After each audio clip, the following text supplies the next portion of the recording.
Fellas, question. Have you ever gotten off work after a long day, worked really, really hard, and all you can think about is going home, getting some rest, watching sports, kicking back, enjoying yourself? But when it's time for you to punch that clock or walk out that door, you say to yourself, Self, I can't go home. Or rather, I don't want to. Why? Because you're going home to drama.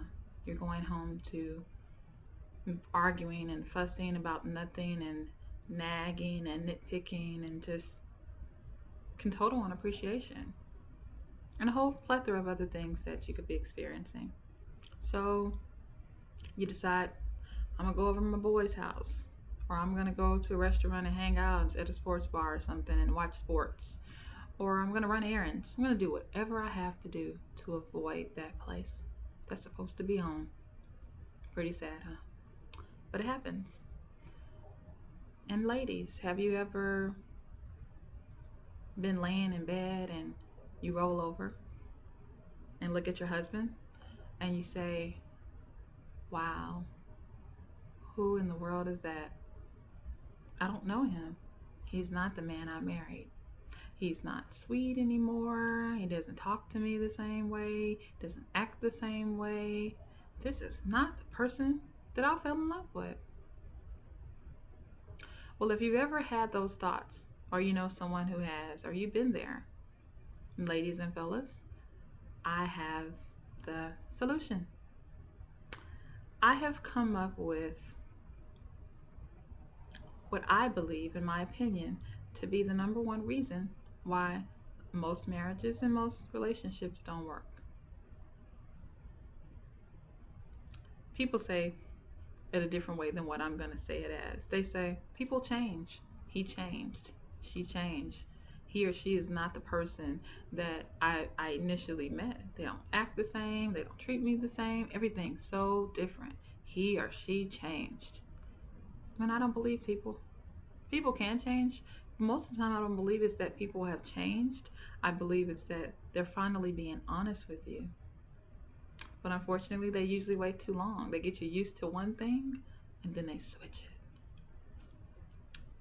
I call that person your representative. If you're wondering what a representative is, we all have done it in some form.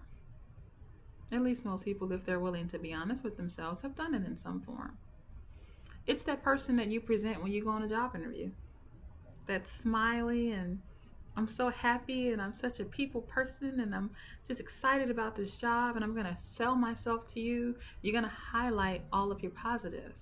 Most people, if they want that job, they're not going to go in and tell people what they're bad at, or they're going to try to avoid any negativity. They're going to only show you the good side of them.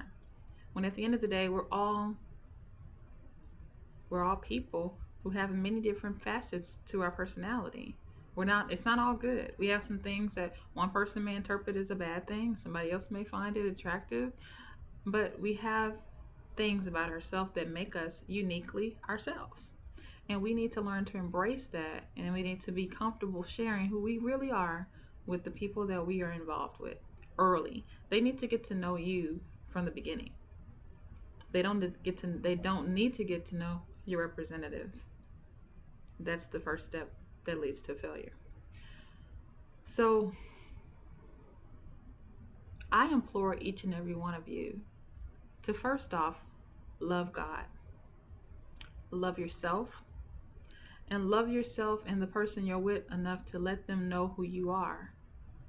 Don't take them through years of a relationship with a fake image of yourself that's not true, only to marry you and find out that you are somebody completely different than what you had been portraying yourself to be all that time. It's not fair to you, and it's not fair to the other person, and it's not even fair to yourself. You start changing yourself and that other person. Give them a chance to know you. If they really truly love you, they'll accept you for what you are. And if you are going to change, you should be changing for the better and not for the worse. So That's my opinion, y'all. We need to let go of the representative image that is killing relationships. It's killing marriages every day.